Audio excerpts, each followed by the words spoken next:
नमस्कार दोस्तों। आज हम लोग संख्या संबंधी प्रश्न के पार्ट सी के बारे में पढ़ेंगे। Part A and part B को मैंने पिछले वीडियो में बता दिया है। अगर आप लोग नहीं देखे हैं अभी तक तो मेरे पिछले वीडियो को जरूर देखें और पूरा वीडियो देखें। तो इसमें मैंने बताया संख्या के बारे में, संख्या संबंधी जितने भी प्रश्न होते हैं उसके बारे में मैंने बताया है। और आज हम लोग देखेंगे अगले टॉपिक पे, जिसमें पार्ट सी में हमको पढ़ना है निरपेक्ष मान या संख्यात्मक मान। ठीक है, निरपेक्ष मान या संख्यात्मक मान। ठीक है, चलिए डिफिनीशन देखते हैं कि किसी भी संख्या का निरपेक्ष मान हमेशा धनात्मक होता है। किसी भी संख्या का निरपेक्ष मान धनात्मक होता है। ठीक है, इसे मॉड, इसको हम लोग मॉड बोलते हैं। ठीक है, इसको क्या बोलते हैं? मॉड। इस तरह से होता है, इस तरह से इसको रिमार्क किया जाता है, चिन्ह दिया जाता है। ठीक है, तो इसे मॉड के द्वारा दर्शाया जाता है। ठीक है, जैसे एग्जांपल देखिए, -3 अगर मॉड के अंदर रहेगा तो क्या होगा? जब इससे बाहर निकलेगा तो यह +3 हो जाएगा। ठीक है, वैसा ही अगर 2 लेते हैं मॉड के अंदर तो प्लस में है तो बाहर भी आएगा तो यह प्लस में ही होगा। ठीक है, जैसे एग्जांपल देखिए, क्वेश्चन देखिए कि 2 प्लस -3 प्लस माइनस यहाँ 4 कर देते हैं।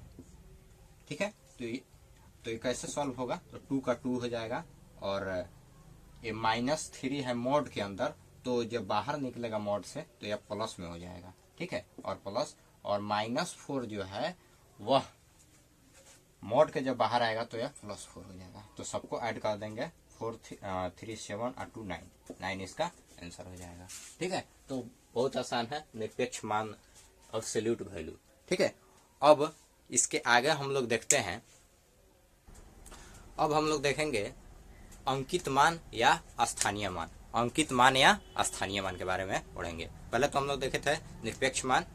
ठीक है, अब देखिए अंकित मान क्या कहता है? Intrinsic value. किसी मान अंकित मान किसी संख्या के अपने खुद के मान के बारे में बताता है, यानी खुद अपने मान के बारे में बताता है, उसे हम अंकित मान कहते हैं। ठीक है, जैसे देखिए कि 5 4 3 3 2 1 में 4 का अंकित मान, 4 का अंकित मान क्या होगा? 4 का अंकित मान 4 ही होगा। ठीक है, बहुत ही सिंपल सा है। अब देखिए नेक्स्ट देखिए स्थानीय मान, प्लेस वैल्यू। प्लेस वैल्यू स्थानीय मान किसे कहेंगे? ठीक है, तो किसी भी संख्या में किसी अंक का स्थानीय मान ज्ञात करने के लिए दाएं से बाएं की ओर उस संख्या के स्थान की गिनती करते हैं तथा संख्या जिस स्थान पर रहता है उस स्थान से एक कम शून्य रखकर संख्या को गुना कर स्थानीय मान निकालते हैं। बहुत ही आसान है। जैसे एग्जांपल देखिए, जैसे 8 7 5 3 0 2 में 5 का स्थानीय मान क्या होगा? 5 का स्थानीय मान, तो 5 लिख लेंगे और उसके साथ, ठीक है, 1 ले लेंगे और कितना जीरो है, कितना डिजिट है? तो 1 2 3 जीरो यहाँ पर हम बैठा देंगे। ठीक है, मल्टीप्लाई कर देंगे 5000, आंसर हो जाएगा। बहुत ही आसान है। चलिए अब नेक्स्ट देखते हैं, अपने इस टॉपिक के नेक्स्ट देखते हैं। अब हम लोग देखेंगे टाइप 2 में रोमन अंक समान अंक में बदलना। ठीक है, रोमन अंक को सामान्य अंक में बदलने का नियम जैसे देखिए 1 को कैसे लिखते हैं? इस तरह से 1 लिख देते हैं। 4 को ऐसे लिखते हैं। ठीक है, 4 को, और 5 को ऐसे लिखते हैं। ठीक है, और 6 को ऐसे लिखते हैं। ठीक है, 10 को यानी 10 को x लिख देते हैं। ठीक, x की तरह लिखते हैं, और 50 को L और 100 को C और 500 को D, ठीक है, और 1000 को एम, 1000 को एम लिखते हैं। अब देखिए इसका नियम क्या क्या होता है, ठीक है, इसका अब हम लोग नियम देखेंगे। तो नियम क्या कहता है कि अक्षर 1 एक्स सी एम, यानी 1 का 1 ये 10 हो जाएगा, एक्स का मतलब, और सी का मतलब मैंने बताया 100, और एम का मतलब 1000, 1000 की पुनरावृत्ति 3 से अधिक बार नहीं किया जा सकता है, 3 से अधिक बार नहीं किया जा सकता है, ठीक है। जैसे देखिए यहाँ पर ऐसे हम 3 बार लिख देते हैं, ठीक है, तो इसका मान क्या हो जाएगा, 30 हो जाएगा। इसको हम 4 बार नहीं लिखेंगे, 4 बार हम इसको लिख करके नहीं बताएंगे कि यह 40 है, यह गलत हो जाएगा, ठीक है, यह गलत हो जाएगा। वैसा ही सी तो कितना हो जाएगा, 200।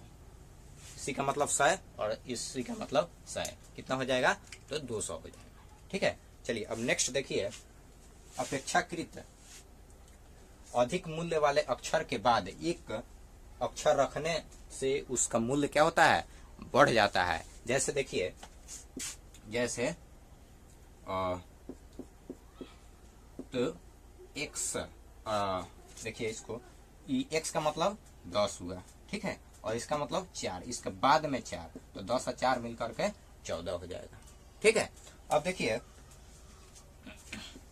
एल एक्स, एल का मतलब मैंने बताया है 50, और इस 10 का मतलब प्लस 10 कितना हो जाएगा, 60, ठीक है।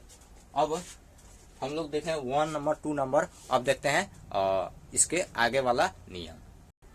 अब हम लोग देखते हैं 3 नंबर। 3 नंबर कहता है अपेक्षाकृत अधिक मूल्य वाले अक्षर से पहले कोई अक्षर रहने पर उसका मूल्य क्या होता है, घट जाता है। यानी कि अधिक मूल्य वाले अक्षर से पहले कोई हम अक्षर रखते हैं तो उसका मूल्य क्या होता है, घट जाता है। जैसे देखिए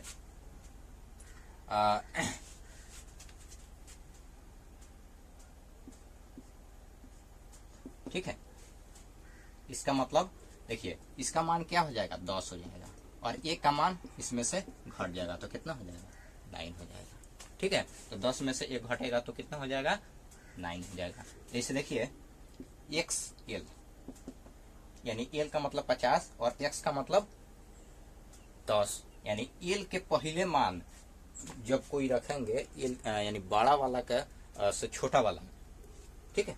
तो देखिए एल एक्स, तो एल का मतलब 50 माइनस और एक्स का मतलब 10, कितना हो जाएगा, 50 में से 10 घटेगा तो 40 हो जाएगा, ठीक है। अब नेक्स्ट देखिए, किसी अक्षर के ऊपर एक डैश, यानी डैश का मतलब बार, उसको ऊपर, जैसे मान लीजिए 5 के ऊपर, ठीक है, ऐसे, तो एक डैश चिन्ह लगाने से उसके मूल्य में 1000 गुना वृद्धि हो जाता है।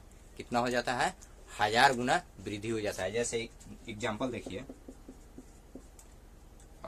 एक्स के ऊपर हम डैश ले लेते हैं, एक्स के ऊपर डैश ले लेते हैं, तो एक्स का मतलब कितना हो जाएगा, 10 हो जाएगा, और मल्टीप्लाई इस डैश का मतलब 1000, ठीक है।